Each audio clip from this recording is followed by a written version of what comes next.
Évangile selon saint Luc. Il arriva que Jésus, en un certain lieu, était en prière. Quand il eut terminé, un de ses disciples lui demanda : « Seigneur, apprends-nous à prier, comme Jean le Baptiste lui aussi l'a appris à ses disciples. » Il leur répondit : « Quand vous priez, dites : Père, que ton nom soit sanctifié, que ton règne vienne. Donne-nous le pain dont nous avons besoin pour chaque jour. Pardonne-nous nos péchés, car nous-mêmes nous pardonnons aussi à tous ceux qui ont des torts envers nous.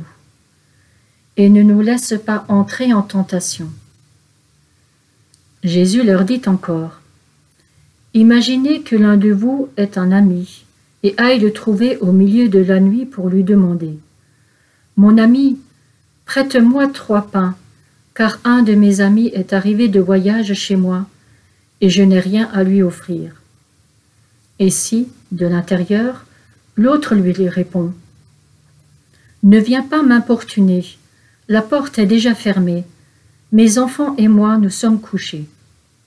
Je ne puis pas me lever pour te donner quelque chose. » Eh bien, je vous le dis, même s'il ne se lève pas pour donner par amitié, il se lèvera à cause du sans-gêne de cet ami, et il lui donnera tout ce qu'il lui faut.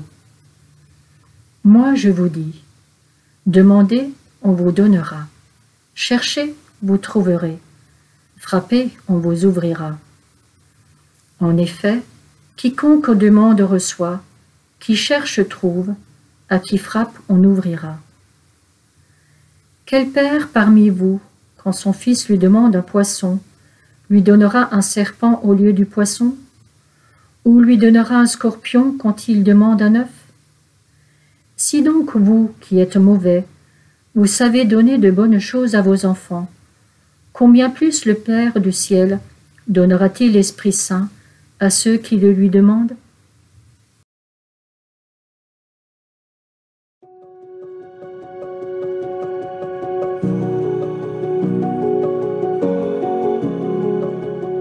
Après avoir entendu cet évangile, on ne pourra plus dire que Jésus aura épargné ses efforts pour nous faire entrer dans la prière. Il commence par nous donner lui-même ses propres mots pour prier. Il continue avec cette parabole assez surprenante de l'ami sans gêne. Il termine en multipliant ses invitations et en nous montrant que la générosité du Père ne pourra jamais faire défaut à celui qui prie. On pourra certes dire que si Jésus développe ainsi son enseignement, c'est sans doute parce que la prière est un rude combat, dans lequel nous avons toujours besoin d'être soutenus et encouragés. Mais l'insistance de Jésus nous rappelle surtout que la prière est vitale.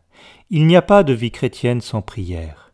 Au cœur de cet été, décidons et demandons la grâce d'une prière réelle et régulière. Par la prière, le cœur de Jésus nous est ouvert et déverse ses grâces dans notre pauvreté.